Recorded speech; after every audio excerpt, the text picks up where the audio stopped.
Olá, irmãos. Hoje, na nossa lição da Escola Bíblica Dominical, nós vamos abordar a lição de número 10 de nossa revista, sobre o tema Israel e o orgulho dos gentios. Em nossa lição, o autor ele salienta que Paulo termina Romanos 10 declarando que os israelitas eram um povo desobediente e obstinado, razão pela qual sua condenação era merecida. Contudo, Paulo não quer dizer que os judeus estavam excluídos da graça e da salvação. Apenas que agora os gentios e as outras nações seriam alcançados também pela salvação, pela graça de Deus. Hoje, o Israel, quando nós falamos o Israel de Deus, nós não estamos falando especificamente do povo judeu.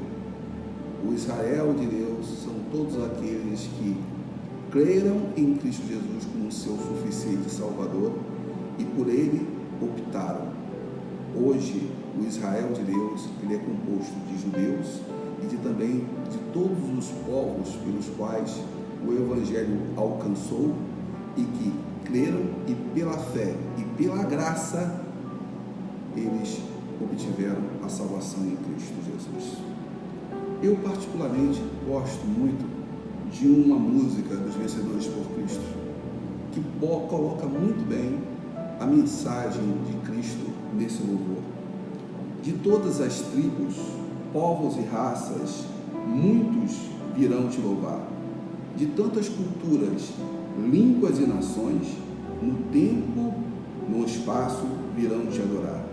Bendito seja sempre o Cordeiro, Filho de Deus, raiz de Davi. Bendito seja seu santo nome, Cristo Jesus, presente aqui. Remidos, comprados, grande multidão, muitos virão te louvar. Povo escolhido, teu reino e nação, no tempo e no espaço virão te adorar.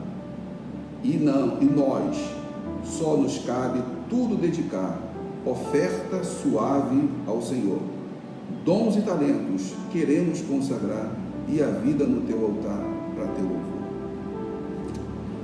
Paulo, ciente da resistência que os judeus tinham ao Evangelho, essa resistência era calcada em uma visão que o judeu tinha, que a salvação vinha pelas obras. O judeu acreditava que quanto mais ele fizesse, ele seria ressarcido.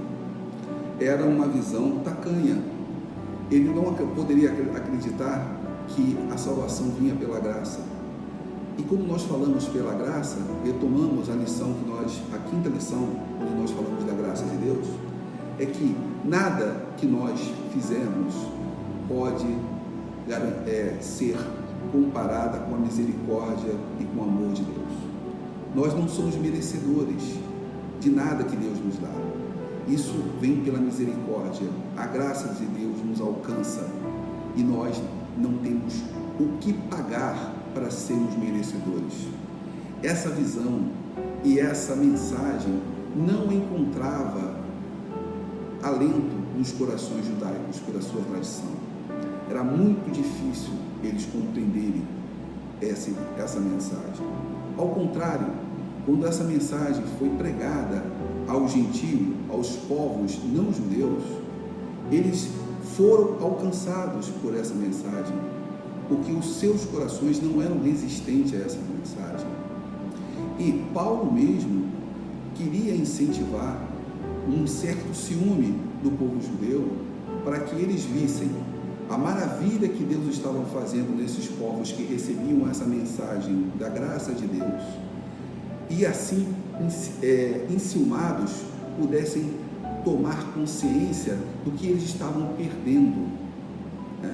Aquele Deus que antigamente era exclusivo aos judeus, tanto que era conhecido no Velho Testamento como o Deus dos judeus, agora ele era ampliado, ele era consagrado para todos aqueles que crescem por Cristo Jesus.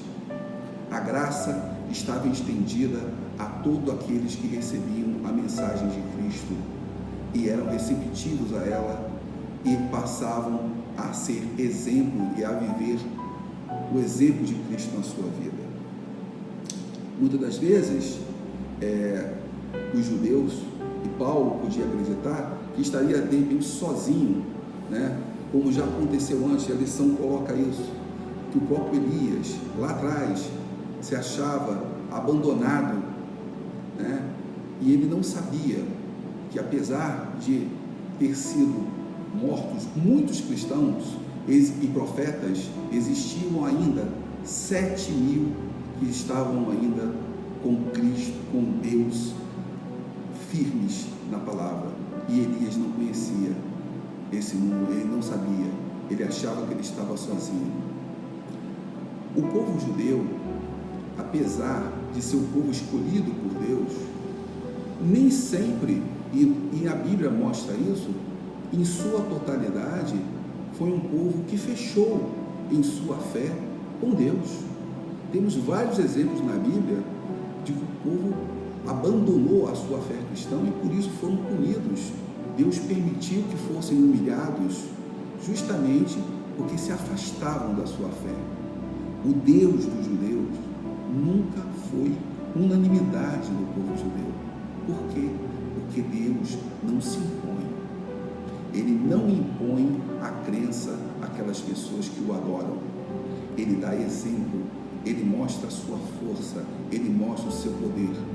Mas é necessário que você tenha a fé, que você reconheça o seu poder e que você o deseje em sua vida para que ele possa fazer a sua obra, para que ele possa se mostrar e se revelar pessoalmente a você. A prova de que o plano sempre foi alcançar a toda criatura está até mesmo no texto áureo da Bíblia. Quando nós pensamos num texto síntese do que é a palavra da salvação redentora, a mensagem de Cristo para o pecador, nós recorremos sempre a João 3,16. E que nos diz João 3,16? Porque Deus tanto amou o mundo que deu o seu Filho unigênito para que todo aquele que nele crê não pereça, mas tenha a vida eterna. Não está escrito para que todo judeu que nele crê tenha a vida eterna, mas sim para que todo aquele que nele crê tenha a vida eterna. Ao mesmo instante que a mensagem de Cristo alcançava os corações dos gentios, esses mesmos gentios começaram a se envaidecer do progresso que eles tinham dessa decisão de andar ao lado de Cristo e começaram a achar de que eles passaram a ser o verdadeiro povo escolhido, né? E que os judeus eram a mensagem e a relação de Deus e de Cristo com os judeus era para um tempo antigo e que a escolha agora estava nesses novos povos que não eram os povos judaicos, onde Paulo usa o exemplo e os traz para a realidade, né? Ele usa o exemplo de uma oliveira, né? Onde ele fala que se você retirar da oliveira e fazer daquela oliveira enxertos, aquilo ali aqueles galhos irão prosperar, mas você não pode esquecer que aqueles galhos que foram tirados daquela oliveira e que prosperaram, elas tiveram uma matriz, elas tiveram uma raiz, né? E o que ele quer dizer com isso? Que se chegou até ali é porque esse Deus foi pregado e trazido através da história na sua relação com o povo judeu, e que os gentios seriam esse enxerto que só podiam estar prosperando porque tiveram uma raiz. E ao mesmo tempo, Paulo não fecha a porta para o povo judeu, onde ele dizia que a qualquer momento que eles voltassem e esses enxertos, esses galhos tivessem contato com essa boa raiz, eles dariam bons frutos. Quer dizer que a mensagem de Cristo, sendo de novo alcançada e vista com temor pelo povo judeu, as portas do céu e da mensagem de Jesus Cristo estariam sempre abertas para ele. E meus queridos, na relação com Deus, muitas das vezes nós somos a representação do povo judeu.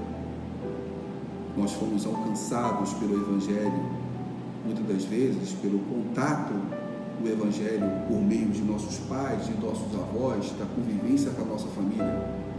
Mas muitas das vezes o nosso coração, no passar dos anos, deixamos de investir no Evangelho, esquecemos de orar, esquecemos de colocar os nossos problemas na dependência de Deus e acabamos nos afastando e nos endurecendo, né?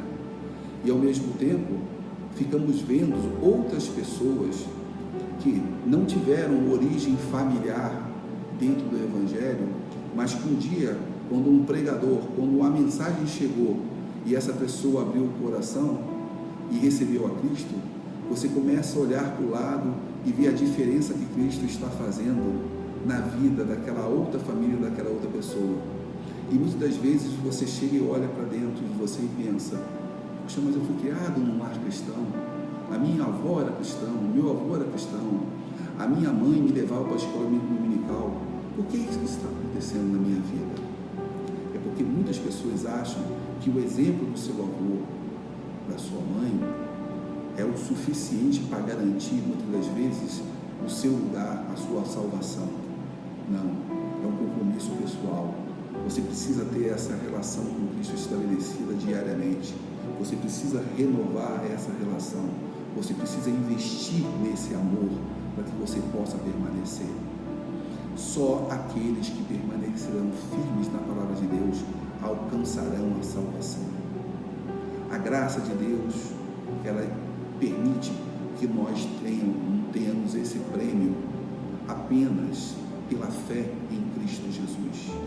Ele não nos cobra nada a mais do que a gente acredite que Cristo veio para nos salvar, que deu a sua vida por nós, e isso é o maior prêmio que nós podemos ter. Ele não fala que você tem que fazer templos, ele não fala que você tem que chegar e doar diamantes para ornar a casa de Deus. Ele não fala que você tem que dar bancos dourados, peças de ouro, nada mais. Ele não cobra mais que você leve animais para o templo, para a casa dele. Não, ele cobra que você o ame e que você o ame mostrando isso, o seu amor às outras pessoas que você conhece e que não conhecem a palavra de Deus. Hoje, o Israel de Deus, ele é composto por todos aqueles que um dia acreditaram na palavra redentora e salvadora de Jesus Cristo e abriram os seus corações para a sua palavra. Essa palavra, ela pode tanto alcançar ao judeu quanto ao gentio. Não existe um banimento do povo judeu. Não existe um banimento na sua relação com Cristo, pelo menos até que ele venha. Essa é a mensagem. Eu não sei qual o dia em que Deus olhará para a terra e decidirá: a minha mensagem foi pregada aos quatro cantos, a todos os povos, e por isso eu posso dar a missão cumprida e eu posso fazer com que o meu filho volte. Eu não sei e ninguém pode dizer qual dia será, mas esse dia acontecerá, e nesse dia todo Israel será salvo. Mas não é o Israel, o povo judeu, será o Israel de Deus, que é composto por todos aqueles que aceitaram a sua mensagem e entregaram o seu coração para a mensagem de Deus. Queridos, que Deus nos abençoe, que vocês continuem buscando a Deus diariamente, buscando a sua palavra, para que essa raiz que um dia foi implantada no seu coração, a mensagem redentora, que pode ter sido plantada na relação com seus pais, com seus avós, e que permanece até hoje, porque a oliveira da sua família, e principalmente a oliveira da mensagem, é saudável no seio da sua família. Não é por tradição, é por amor.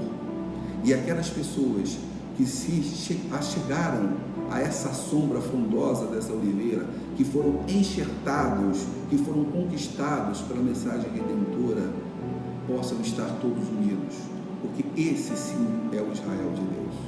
Aquelas pessoas que aceitaram a Cristo e que por isso passam a ser reconhecidos como o seu povo.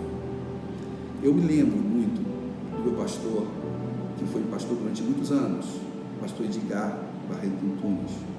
Quando ele fazia a sua bênção apostólica, ele sempre falava, que as consolações do Espírito Santo estejam com todos vós aqui reunidos e com todo o seu povo espalhado pela face da terra, com todo o Israel de Deus.